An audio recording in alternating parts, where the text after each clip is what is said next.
Čau, živijo! Lep pozdrav, moje ime je Miha, pišem se Erič, sem ilustrator, grafik in glasbenik. Lepo pozdravljeni v spletni učilnici Zavoda Burje, program Kulturni zeko. Trenutno vam bom nekaj povedal o skici. Kaj je skica, kako jo uporabljamo? Skica je osnova za katerokoli delo, vendar vseeno velja kot samostojno delo, če jo gledamo, ker nam oriše oziroma osmisli celoten proces, ki ga delamo. Skico uporabljajo notranji oblikovalci, uporabljajo zlatarji, uporabljajo arhitekti, potem tudi industrijski oblikovalci, strojniki, kiparji, vsi. Pri skici je pomembno, da je le ta sproščena, da ni preveč zategnjena, ampak da vseeno oriše in osmisli glavno idejo. Pomemben je kader, pomembne so sence, pomembne so svetlobe, večji in manjši deli. Detajli tako spet niso pomembni, ker ponavadi detajle pri končnem delu dovršujemo. Ampak vseeno jih pa moramo označiti, kje bodo ti detajli. Tako da skica je nekaj, kar je sproščeno in hkrati v nekem smislu zelo dovršeno. Lahko pa tudi pobrišemo to, kar nas moti, zelo. Poradiramo po domače povedano skico, delamo s svinčnikom in zato imamo potem tukaj tudi radirko, s katero lahko vse stvari, ki nas motijo, enostavno poradiramo. Ni več. Skica je lahko sestavljena iz več linij.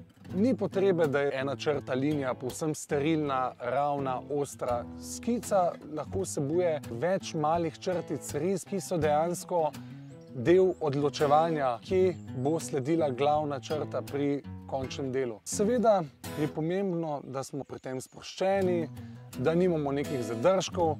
Tisti, ki imate predsodke do risanja, probajte narediti več črtic in videli boste, da se boste sprostili. Enostavno vržete se v morje in plavate, ker najhujše je to, da imamo tremo, da se tresemo in da smo trdi kot kak zelo zarevel, nepodmazan ležaj. To probamo biti sproščeni in probamo uživati v tem, kar delamo. Kar bom sedaj delal, bom naredil en motiv. Ustvaril bom leteči krožnik, ki z morja vleče staro špansko dvojambornico in pa seveda mesečino.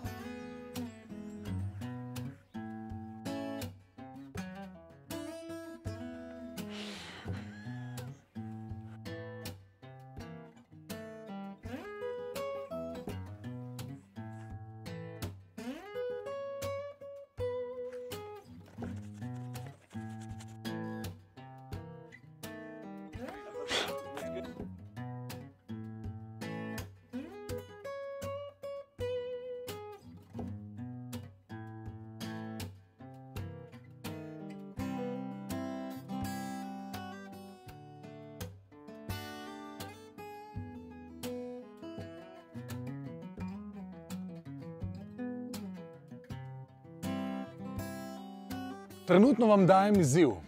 Skicirajte prireditev svoje spalnice, dnevne sobe, kopalnice, jedilnice, kakršno si zamišljate.